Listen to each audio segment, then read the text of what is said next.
Today on Face the Nation, a triple disaster of unimagined proportions in Japan. First an earthquake, then the tsunami, and the damage from what now looks like has set off a meltdown in one of the country's nuclear reactors. Our correspondents are spread across Japan, and we'll have the latest from overnight. It's all ahead on Face the Nation.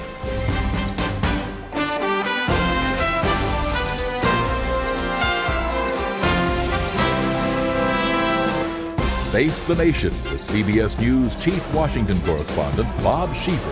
And now from Washington, Bob Schiffer. And good morning again, though the news this morning is not very good, not good at all. But here is the latest. The Japanese Prime Minister Naoto Kan said today the disaster that had hit his country, and we're quoting him directly here, is the worst crisis for Japan since World War II. The death toll is now likely to go beyond 10,000 in just one state alone. It turns out the quake damaged 2 nuclear reactors at a power plant on the coast, maybe 3. One of them seems to be going through a partial meltdown, which means radiation could leak. We have a team of CBS News correspondents in Japan this morning. CBS News correspondent Celia Hatton is in Fukushima, the site of that nuclear power plant. Celia, what is the latest there? Well, Bob, it's been another day of grim news coming from the Fukushima nuclear plant. Now, just a few hours ago, authorities warned that the situation to prevent total meltdown at 3 faulty nuclear reactors is an ongoing challenge. They warned that if something happens to one reactor, it could affect the others nearby. So generator number 3 is now the most at risk for an outer container explosion like the one that took place a day ago on generator number 1. That's when officials did the only thing they could to prevent the entire reactor from blasting open. They released a bit of radioactive steam to reduce pressure in that generator number 1, which led to a larger than expected explosion. So that's what we look for that could be coming from generator number 3 in the next day or so. It seems likely that officials are going to have to do a similar operation on generator number 3. So unfortunately, we're expecting more explosions from that nuclear plant. Now, how many people have been evacuated from there thus far? At the moment, the average number is 170, although estimates do vary. I've seen as high as 200,000 people evacuated from that 12-mile radius, and even a little bit beyond that, because frankly, nobody wants to be that close to these nuclear plants at the moment. So there are large numbers of people who are on the move in the area trying to escape. And what about radiation sickness? Any signs of that? I know they have started issuing iodine for people just in case. What's that situation?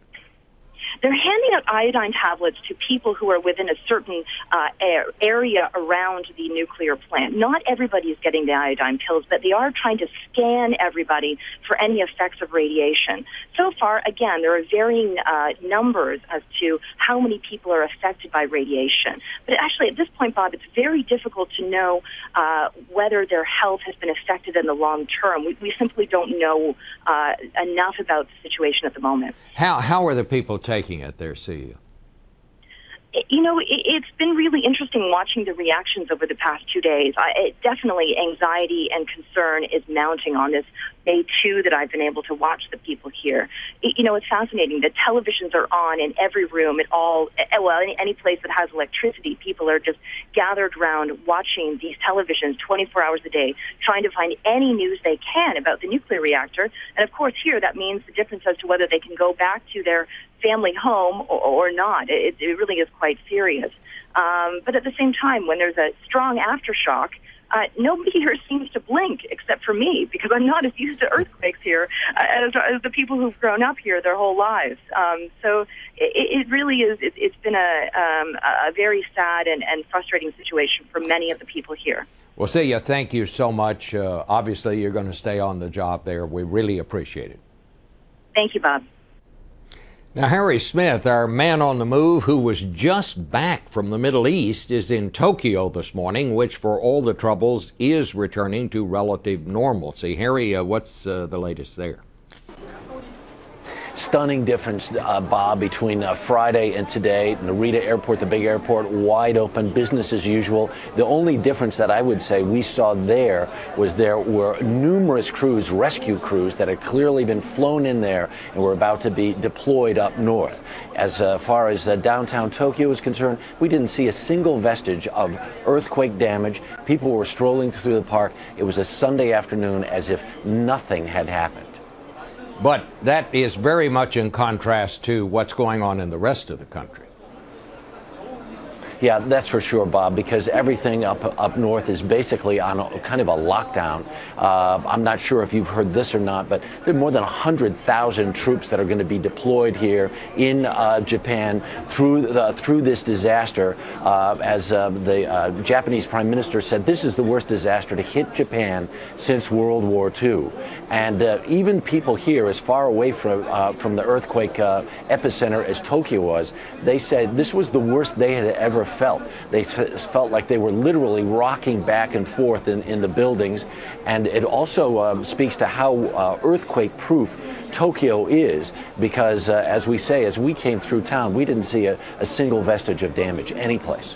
But as you go around the country, I mean, the statistics that we're hearing from the government are just almost unbelievable. 215,000 people living in 1,300 temporary shelters. 1.5 million households have not had water since the quake. You mentioned the 60,000 or the 100,000 troops that have been deployed. It's hard to imagine something like this happening to this country. You know, and it's interesting because there's no place on the planet that is better prepared for this than Japan is. Earthquake is almost a part of people's daily mantra, as it were. It's something they keep in mind all the time. There are all constant civil defense drills. There are constant drills for sirens and evacuations. So this is maybe the place on the planet that's best prepared for something like this, and then you see the kind of devastation and damage that has happened as a result, and you wondered if it had happened someplace else. It's hard to imagine, but it would have been much, much, much worse. Harry Smith, the coastal city of Sendai is closest to the epicenter, and our CBS News correspondent Bill Whitaker is there. Hello, Bob. I'm in the offices of TBC Television here in Sendai City, one of the few places in the city to have power. This television station is now running off of generator power. It took us 15 hours to get here from Tokyo, and this is a ride that usually takes about 4 to 5 hours. But most of the roads coming into Sendai have either been damaged or closed down by authorities. This is one of the hardest hit cities in all of Japan. Tonight, outside, the night air is filled with a wail of sirens, of fire engines racing down to a massive fire by the port, a fire so big that it's turned the whole eastern sky into a bright orange red. When we got here earlier this afternoon, we saw people running to high ground. They had just had another aftershock and another warning of another tsunami. People here are very frightened and very skittish, and they have good reason to be. Not only did they endure one of the worst earthquakes ever recorded here in Japan, but people say it was 30 minutes after that the huge tsunami swept through. And from what we could see, the tsunami swept in several miles inland. It's kind of hard to explain the power of that surging water, but we saw tanker trucks and 18-wheelers and cars and even planes flipped upside down, thrown around as if they were pieces of paper. And tonight here, the city is without power, without telephone, without water. It seems it'll be some time before Sendai can get back on its feet. Bob? Bill Whitaker. Thank you, Bill. CBS News correspondent Lucy Kraft has been covering this thing since it first hit. Lucy, how are the Japanese people taking all of this? Well, the question on everybody's lips is, we're the most technologically advanced country in the world, one of them. We're one of the richest countries in the world. We know about disaster prevention. We have a state-of-the-art system. How on earth did this happen? And a lot of criticism is being leveled at the government for coming at this flat-footed. But it has to be said that the one phrase that's on the lips of all the government spokespeople and a lot of the university professors who study disasters is "sote guy," a phrase that means this was beyond our expectations, this was not in the textbooks.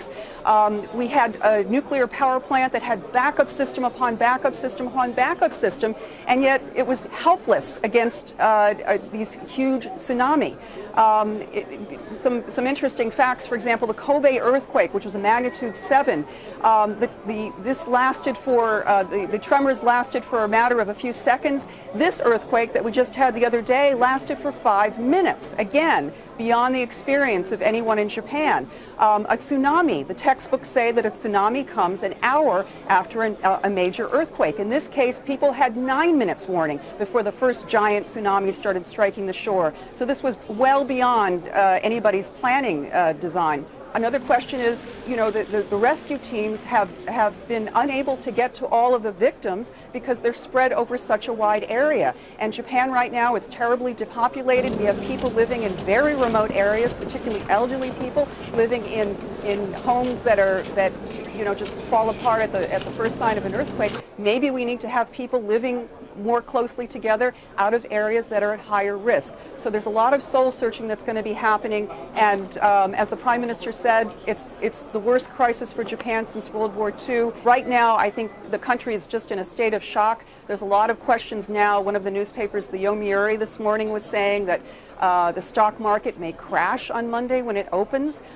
Certainly the companies that are the pillar of the Japanese economy, as you know, is trade dependent, and the companies that are the gold standard for the country, Toyota, despite all its travails, is extremely well run, very profitable company. Sony, Honda, Nissan, all of these companies that really are the backbone of the Japanese economy are at a standstill right now because their factories have been damaged or because their supply chains are stopped. So the country really is on hold right now, and it's going to require a vast amount of rethinking about how do we deal with the crisis.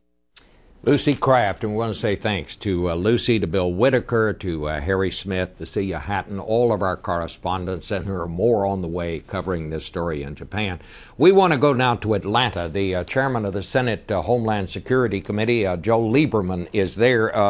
Senator, obviously our hearts go out to the people in Japan, but I guess we better turn to the local news here. Does this pose any kind of a danger for the United States? I mean, if this radiation gets into the atmosphere, is it a danger of it drifting here? There is some risk, but I'd say right now, from what I know, Bob, that it's remote. But what this horrific natural disaster in Japan has to do for all of us is to go back and look at our preparedness for such a catastrophe here. This was an enormous earthquake. Just to put it in context, the Japanese earthquake hit 9.0 on the Richter scale. The great San Francisco earthquake of 1906 was only 7.6. So you can see how hard it is to plan for something like that. I do want to assure Americans who are watching that after Hurricane Katrina and all the failures that we saw with FEMA, our committee investigated, we recommended, we passed a reform bill. FEMA now has 10 regional offices that drill with state and local officials for preparedness for any kind of natural disaster, particularly the ones that are more likely in given areas. We have 104 nuclear power plants in our country. Every year, once a year, FEMA, the Nuclear Regulatory Commission, the power plants go through emergency drilling, evacuation planning to see what they would do if a disaster struck. But the reality is that we're watching something unfold, and we don't know where it's going with regard to the nuclear power plants in Japan right now. And I think it calls on us here in the U.S. naturally not to stop building nuclear power plants, but to put the brakes on right now until we understand the ramifications of what's happened in Japan. Final word of reassurance to the American people. Since 3 Mile Island, we upgraded safety standards for our nuclear power plants, and right now no plant can be built unless it can withstand the known highest earthquake in that geographic area, plus some margin of safety. This is part of what we do. What you're saying here is that we should have a moratorium now on building nuclear plants. We should just kind of stop and kind of reassess. Yeah, I've been a big supporter of nuclear power because it's domestic, it's ours, and it's clean. We've had a good safety record with nuclear power plants here in the United States, but I think we've got to, I don't want to stop the building of nuclear power plants, but I think we've got to kind of quickly put the brakes on until we can absorb what has happened in Japan as a result of the earthquake and the tsunami, and then see what more, if anything, we can demand of the new power plants that are coming online. We've got 104 nuclear power plants in America now. I was informed this morning that about 23 of them are built according to designs that are similar to the nuclear power plants in Japan that are now the focus of our concern. And what about, are we prepared for an earthquake like this? I mean, obviously this is not something that's going to happen once a week, but what about our buildings in this country? Is it time to think about reassessing specifications for that? It is. The Japanese, as we've learned in the last few days, because of the terrible earthquake around Kobe, back about 15 years ago, have retrofitted old buildings. New buildings have high standards for withstanding earthquakes. In the West Coast, California, of course, we always think of the area of our country most likely to be hit by earthquakes. New buildings have been equipped with earthquake-resistant systems. A lot of the old buildings have not been retrofitted. It's time, I think, for states to look at their building codes and to see whether they want to take preventive action. The other thing, I spoke this morning with Craig Fugate, the administrator of FEMA, and one of the things he said that he worries about is that the individual American people are not ready for what to do. The government is ready, about as ready as we can be, but what to do in the case of a disaster. And go to the FEMA website, because if you live particularly near the coast, you got to have an evacuation plan. You've got to have emergency supplies so you'll be safe to respond to a disaster. Right. Well, Senator, thank you so much for joining us. When we come back in a minute, we're going to talk to David Sanger of the New York Times and our own David Martin, our national security correspondent, in just a minute.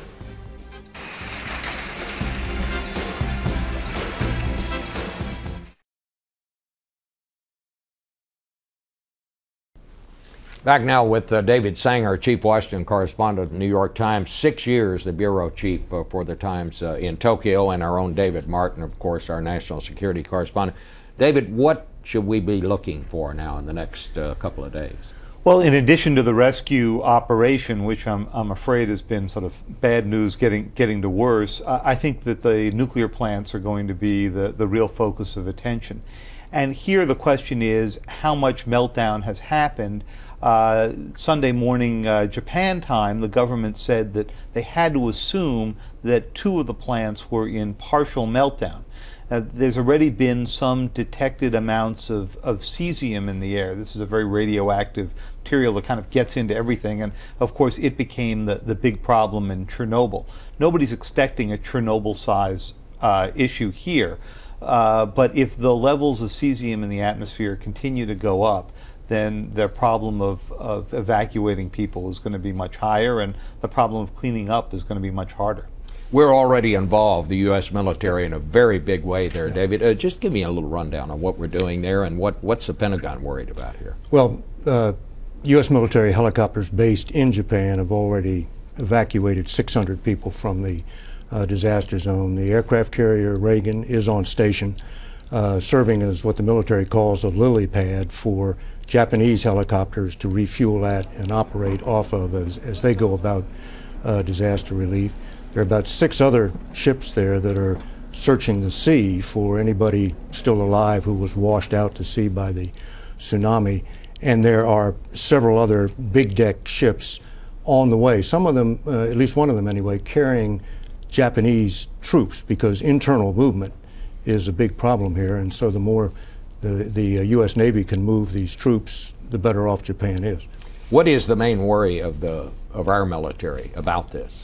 Well, I think the U.S. military has the same worry about those plants that everybody else does, and they have no special capability to deal with it. David, I want to ask you, the Japanese government, do you feel that they've come clean, or are they giving us the facts on this? Sometimes governments tend to try to coat things like this with good news. What is the kind of the record of the Japanese government? Well, the record in the nuclear arena is not great. There have been some much smaller nuclear incidents over the years, and either the electric power companies or the government regulatory agency have been involved and gotten caught later on sort of downplaying the worst of the news. In one case, editing a tape out to make it appear that an accident was not as bad as it was. Here, you don't know how much of this is just the fog of confusion and crisis management, and how much of it is trying to just make sure that people don't panic. And there's always, in a situation like this, the sort of fine line between not wanting to worsen an already panicked situation and coming clean with everybody about what's going on. Well, in line with that, Lucy Kraft just said that some of the papers there are saying that the stock market may crash tomorrow. Well, it's possible it could. It's hard to know. You have to think, though, that over the long term, this could actually turn into an economic stimulus for Japan, because they're going to have to rebuild this beautiful and a quite historic area all north of Tokyo, and that could bring a lot of investment back into Japan. You already saw the yen go back up on Friday, just because of the thought that money would be flowing back into Japan. So it's very hard to sort of separate the short term from the long term here. All right. Well, I want to thank both of you for adding a little perspective. I'll be back in a moment with some final thoughts on David Broder.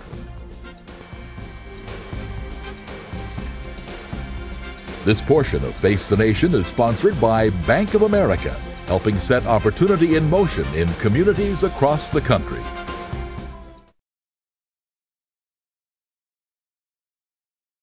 Finally today, when they buried David Broder of the Washington Post last week, they buried the greatest political reporter of our time, maybe any time. Until he died, David was one of the few reporters still working who was here when I came to Washington in 1969, and I shall never forget the first time I saw him. Here just a couple of weeks, I was sent to a news conference which turned into a shouting match, not with the news source, but among the reporters trying to shout down each other to ask a gotcha question. I happened to notice one reporter who had not joined in. He was just listening and writing down what the hapless official was trying to say. It was Broder, who I would later learn never talked when it interfered with listening. When I read his story the next day, I realized he had more information and a more complete account than any of us who had been trying to shout down each other. He'd apparently pieced together the story with his own reporting before he got to the news conference, and was just listening to see if the official deviated from what he already knew. And that was Broder. He did his homework before he went on a story, always did his own reporting, and more important, took the time to listen to what people said. In today's technology-driven journalism, that method is sometimes lost, but it is still the best way. They buried David Broder, but let's hope we never bury or forget his great lesson. Talk less, listen more. We will really miss you, David.